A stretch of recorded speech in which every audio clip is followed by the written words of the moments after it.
Legrand qui va me rejoindre à présent. C'est le fondateur et le président de TWOT. Merci beaucoup. Il peut rentrer pendant qu'il rentre sur ce joli studio du Bang. Rappelons que TWOT achemine des marchandises en affrétant des voiliers traditionnels. Alors forcément, je vais peut-être aller les chercher. Venez, installez-vous Guillaume. Bonjour, bonjour, et prenez un micro, je vous en prie. J'étais en train de dire que TWOT acheminait des marchandises en affrétant des voiliers traditionnels, c'est ça? Alors vous avez fondé TWOT il y a 10 ans, si je ne me trompe.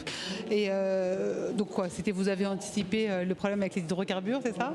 Bonjour Alexia, c'est exactement ça. On a décidé de faire effectivement du transport à la voile depuis 2011. Le constat, c'est que le vent au large est abondant, qu'il est largement prédictible et que la voile fournit en fait le meilleur rendement pour utiliser cette énergie en force propulsive. On fait ça depuis 10 ans. On vient surtout de lancer la construction d'une première flotte de voiliers cargo modernes, 2 navires de 81 mètres de long qui transportent plus de 1000 tonnes de marchandises. On vient de terminer une levée de fonds importante. Et on a des ambitions, on va dire, de scale-up très importantes également dans les 500 jours qui viennent. Alors, vous, les produits que vous transportez, vous les labellez du mot anemos, qui veut dire vent en grec. Moi, qu'est-ce que ça m'apporte en tant que consommatrice, ce label? Si notre client, qui généralement va être le chargeur, donc vous allez être le client de notre client, choisit anemos, vous allez avoir accès à une clé qui va vous donner toutes les informations relatives au voyage dans une expérience immersive. Vous allez tirer des bords, vous allez comprendre l'alizé, savoir y compris d'où vient ce grand cacao ou ce grand café que vous êtes en train de consommer.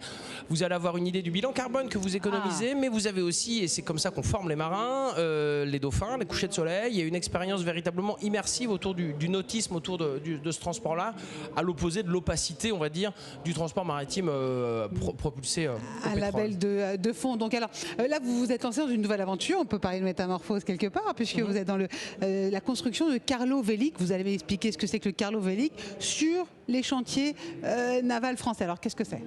Alors, nous ne faisions de l'affrètement de navires existants que pour lancer, que comme un premier étage de fusée. L'objectif était vraiment d'entrer dans le 21e siècle avec un design de navire très décarboné, très puissant, capable de transporter 1000 tonnes, donc c'est environ 150 conteneurs, c'est quand même beaucoup, avec un équipage réduit.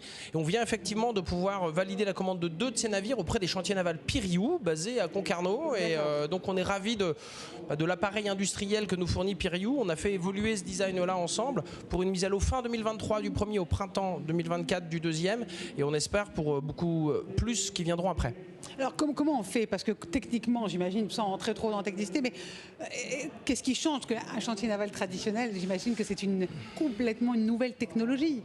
Alors, l'intérêt des chantiers navals Piriou, c'est qu'ils construisent déjà en acier, et que donc nous, effectivement, on n'a plus construit de grands voiliers depuis environ 120 ans. Donc qu'est-ce qu'on allait faire? On n'allait pas faire exactement la même chose qu'il y a 120 ans. On s'est quand même inspiré des grands équilibres physiques d'un navire.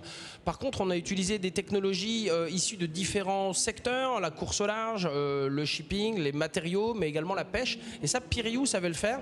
On est tous, le chantier, nous, sortis un petit peu de nos périmètres de sécurité pour vraiment entrer dans une innovation d'usage global. Il y a près de 50 innovations en tout sur ce navire. La dérive, la gîte, les automatismes, l'intelligence, les matériaux, le mât, j'en passe, c'est des meilleurs. Et ça a été fondamental dans l'échange qu'on a pu avoir avec ce chantier et la façon dont on arrive sur un design qui va vraiment changer la donne en termes de capacité à dire qu'on décarbone vraiment le transport maritime. Donc on vous attend fin 2023. Merci beaucoup, Guillaume Legrand. Je rappelle que vous êtes le fondateur et le président de TWOT. On a hâte d'avoir votre label Anemos. Merci beaucoup et bon big.